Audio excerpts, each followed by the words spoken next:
Price B to God. கர்த்தருடைய நாமம் மகிமைப்படுவதாக. எங்களை அதிகமாய் நேசிக்கிற எங்கள் அன்பின் பரம தகப்பனே, இந்த கிருபையான கர்த்தாவே, காலை வேளை காய் மக்கள் நாங்கள் நன்றி செலுத்துகிறோம். இந்த காலை வேளையிலும் உம்மை துதித்து பாடி ஆராதித்து இந்த நாளிலே நாங்கள் தியானிக்கும்படியாக நீர் எங்களுக்கு கொடுக்கிற வார்த்தைக்கு நேராக கடந்து போகவும் கர்த்ததாமே நீ செய்த நன்மைகளை உடைய வசனத்துக்கு சாட்சியாக சொல்லி பரிசுத்த நாமத்தை மகிமைப்படுத்த கர்த்தர் உதவி செய்வீராக. இயேசுவின் நாமத்தில் ஜெபிக்கிறோம் எங்கள் ஜீவனுள்ள நல்ல பிதாவே. ஆமேன், ஆமேன், ஆமேன். எண்ணி எண்ணி பார்க்கிறேன் எண்ணில்லா கிருபை, தினம் சொல்லி சொல்லி மகிழ்கிறேன் சொல்லுண்ணா தயவை. எண்ணி எண்ணி பார்க்கிறேன் எண்ணில்லா கிருபை, தினம் சொல்லி சொல்லி மகிழ்கிறேன் சொல்லுண்ணா தயவை. கண்மணி போல் காத்தீரே இன்னல் யாவும் தீர்த்தீரே, கண்மணி போல் காத்தீரே இன்னல் யாவும் தீர்த்தீரே, ஜீவனுள்ள சாட்சியாய் என்னை மாற்றி வைத்தீரே, ஜீவனுள்ள சாட்சியாய் என்னை மாற்றி வைத்தீரே. எண்ணி எண்ணி பார்க்கிறேன் எண்ணில்லா கிருபை, தினம் சொல்லி சொல்லி மகிழ்கிறேன் சொல்லுண்ணா தயவை. தினம் சொல்லி சொல்லி மகிழ்கிறேன் சொல்லுண்ணா தயவை.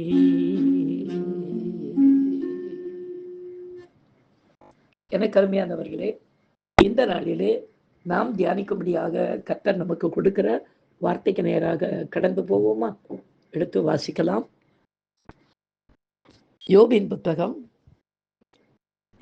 9ஆம் அதிகாரம் 10ஆம் வசனத்தை வாசிக்க கேட்போம். ஆராய்ந்து முடியாத பெரிய காரியங்களையும் எண்ணி முடியாத அதிசயங்களையும் அவர் செய்கிறார் என்று யோபு சொல்லுகிறதை நாம் பார்க்கிறோம். பிரியமானவர்களே, கர்த்தரது செய்கைகளின் மகத்துவத்தை இந்த வசனம் விளக்கி நமக்கு சொல்லுகிறது.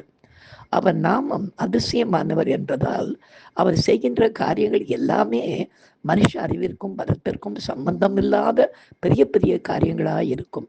அப்படிப்பட்ட அதிசயங்களை நாம் எண்ணி, அதாவது 1, 2, 3 என்று எண்ணி இத்தனை என்று சொல்லவும் முடியாது, எண்ணிக்கையில் அடங்காததாக இருக்கும். இன்னொரு வகையில் இது எப்படி நடந்தது என்று எண்ணி பார்க்கவும் யோசித்து பார்க்கவும், அதாவது நமது அறிவின் ஆராய்ச்சிக்குள் அவைகளை கொண்டு வரவும் முடியாது. மேலும் இது இப்படித்தான் நடந்திருக்க வேண்டும் என்று சொல்ல முடியாதபடி நமது அறிவின் ஆராய்ச்சிக்கு மிஞ்சினதாகவும் நம்மை திகைக்க வைக்கிற காரியமாகவும் இருக்கும். இந்த காரியங்கள் அன்றைக்கு மட்டுமல்ல, இன்றைக்கும் நமது வாழ்விலும் நமது ஊழியத்திலும் கர்த்தர் செய்து வருகிறார். கர்த்தருடைய நாம மாத்திரம் மகிமைப்படுவதாக. இன்றைக்கு இந்த வசனத்துக்கேற்ற ஒரு சாட்சியை நாம் கேட்போம். இதன் மூலமாய் கர்த்தர் கோடி கோடியாய் மகிமைப்படுவாராக. எனக்கு அருமையானவர்களே, ஊழியத்திற்கு வந்த புதுசில் ஆரம்பத்தில் ஆண்டவர்கிட்ட கேட்டேன். முதல் உபவாசத்தில், ஆண்டவர் எனக்கு என்ன ஊழியம், எனக்கு ஒன்றுமே தெரியாதே அப்படின்னு சொன்னப்ப ஆண்டவர், முதல் நீ பாடகனாக இருந்ததினாலே உலகத்தில் நீ சினிமா பாடகனாய் இப்படி நிறைய பூஜைகளில் பாடுகிறவனாக இருந்ததினாலே இப்போ என்னால் ரட்சிக்கப்பட்ட பிள்ளையாக இருக்கிறதுனாலே என்னை மட்டும் பாடுவேன் என்று நீ வைராக்கியமாய் நிற்கிறதுனால மகனே உனக்கு பாடல் ஊழியங்களை கொடுப்பேன் என்று கர்த்தர் முதல் உபவாசத்திலே கர்த்தர் நிறைய பாடல்கள், நூற்றுக்கணக்கான பாடல்களை கர்த்தர் கொடுத்தார். தேவனுடைய கிருபையினாலே இப்படி அடிக்கடி உபவாசம் எடுக்கும்போது கொஞ்சம் கொஞ்சம் பாடல்கள் கொடுத்து கொண்டே இருந்தார். ஒரு வருஷம் நான் உபவாசம் எடுத்து உட்கார்ந்து கொண்டிருக்கும்போது அன்றைக்கு 40வது நாள் உபவாசம் முடிய போகிறது. காலையில் 40வது நாள் அந்த காலையில் நான் ஆண்டவர்கிட்ட சொன்னேன், ஆண்டவரே எனக்கு மேலே ஃபாஸ்டிங் பீரியட் இருக்குது. நான் யூஸ்வலாக எப்போவும் யாரையும் பார்க்க மாட்டேன். உபவாச வேளையில் கதவை மூடிட்டு ரூமுக்குள்ளே இருப்பேன்.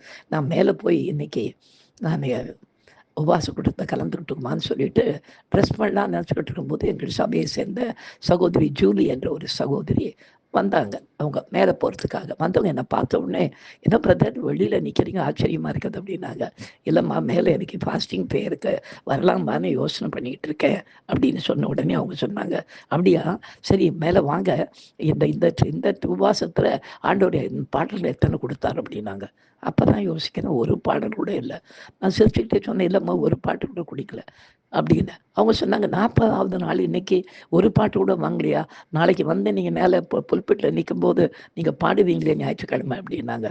இல்லை கொடுக்கல அப்படின்னு சொல்லிட்டு, சரி நீங்கள் போங்க மரம் மேலே அனுப்பின உடனே ஆண்டவர், நான் ஒரு காரியம் செய்ய போகிறேன், நீ மேலே போகாத அப்படின்னாரு. நான் சொன்னேன், ஆண்டவரே என்ன இங்கே மேலே ஃபாஸ்டிங் டைமில் உட்காரலாமே தேசத்துக்காக அப்படின்னு. இல்லை மகனே நீ கீழே உட்கார்ந்து ஒரு அதிசயத்தை செய்ய போகிறேன் அப்படின்னு சொன்னார். சரி உட்கார்ந்த உடனே என்னுடைய பாட்டு அந்த புத்தகம் நோட் புக்ஸ் நிறைய இருக்கும், அதில் ஒரு நோட் புக் எடுத்து கடைசி 7 நோட் புக்ஸ் எடுத்து வச்சு எழுத ஆரம்பி அப்படின்னாரு. சரியாக மணி 11:30 மேலே அவங்க ப்ரேயர் ஸ்டார்ட் பண்ணுறாங்க. நான் எழுத ஆரம்பித்து அவங்க முடிஞ்சு கீழே 1:45க்கு கீழே வரும்போது அந்த 2 மணி நேரத்துக்குள்ளாக ஆளுடைய பெரிதான கிருபையினாலே 40 பாடல்கள், ஒரு சின்ன அடித்தல் திருத்தலோடு இல்லாதபடி 40 பாடல்களை, வித்தியாசமான பாடல்களை தேவன் அந்த நாளிலே கர்த்தர் எனக்கு கொடுத்து, அந்த சகோதரி கீழே வரும்போது ஜூலி வாமா அப்படின்னு, என்னப்பா பிரதர் மேலே வரேன்னு சொல்லிட்டு வரவே இல்லை அப்படின்னாங்க. இல்லைம்மா கர்த்தர் நான் ஒரு அதிர்ஷ்டம் செய்ய போகிறேன், இந்த ஞாயிற்றுக்கிழமை நீ மேலே போய் நிற்கும்போது அந்த சாட்சியோடு போய் நிற்கணும் மகனேன்னு சொல்லிட்டு, மேலே நீங்கள் ஒரு 2 மணி நேரம் உபவாசம் பண்ணி ஜெபம் பண்ணீங்கல்ல, அந்த நேரத்தை நீங்கள் கீழே உட்கார வச்சு இந்த 2 மணி நேரத்துக்குள்ள 40 பாடல்களை எழுத கொடுத்தாருமா அப்படின்னு. 40 பாட்டு எழுதுனீங்களா அப்படின்னா, அப்படி அந்த நோட் புக் அந்த பிள்ளைகிட்ட காண்பிச்சு பார்த்து அந்த பிள்ளை சொல்லிச்சு, அப்போ ஆண்டவர் யார் நம்மளால யோசித்து பார்க்கவே முடியாத காரியங்களை செய்கிறாருன்றது அப்படின்னு சொல்லிட்டு அவங்க வெளியே போயிட்டாங்க. உண்மையாகவே ஆண்டவர் செய்கிற காரியங்களை நம்மால் ஆராய்ந்து பார்க்கவும் முடியாது. அவ்வளவு பெரிய காரியங்களையும் செய்வார். அதே சமயத்தில் எண்ணி முடியாத அளவுக்கு 2 வகைகளிலே, ஒன்று எண்ணி பார்க்க முடியாத அளவுக்கு, கவுண்ட் பண்ண முடியாத அளவுக்கு அதிசயங்களை செய்வார். இன்னொன்று இப்படிதான் செய்திருப்பாரோ என்று நம்மால் நம்முடைய அறிவுக்குள்ளே ஆராய்ச்சிக்குள்ளே கொண்டு வர முடியாதபடியும் கர்த்தர் காரியங்களை செய்வார். எனவே கர்த்தரை பற்றி கொண்டு அவரே சார்ந்து நீங்களே செய்க ஆண்டவர் முன் இருக்கும்போது கர்த்தர் நம்முடைய வாழ்க்கையிலும் ஊழியத்திலும் பெரிய காரியங்களை செய்ய கர்த்தர் காத்து கொண்டிருக்கிறார்.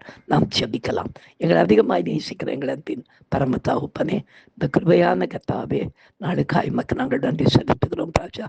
எங்களுடைய வாழ்விலே ஆராய்ந்து முடியாத பெரிய காரியங்களையும் எண்ணி முடியாத அதிசயங்களையும் செய்ய நீர் காத்து கொண்டிருக்கிறதற்காக உமக்கு நன்றி செலுத்துகிறோம். எப்பொழுதும் உண்மை சார்ந்து வாழ கர்த்தர் எங்களுக்கு உதவி செய்யுங்க. நீ செய்ய போகிற இனி செய்ய போகிற நன்மைகளுக்காய் உமக்கு நன்றி ராஜா. செய்த நன்மைகளுக்காய் நன்றி செலுத்துகிறோம் ஐயா. உடைய நாமத்தை நாங்கள் உயர்த்தி பிடிக்க கர்த்தர் எங்களுக்கு உதவி செய்யும். இயேசுவின் நாமத்தில் ஜெபிக்கிறோம் எங்கள் ஜீவனுள்ள நல்ல பிதாவே, ஆமேன். ஹல்லேலூயா, ஹல்லேலூயா, ஹல்லேலூயா, ஆமேன்.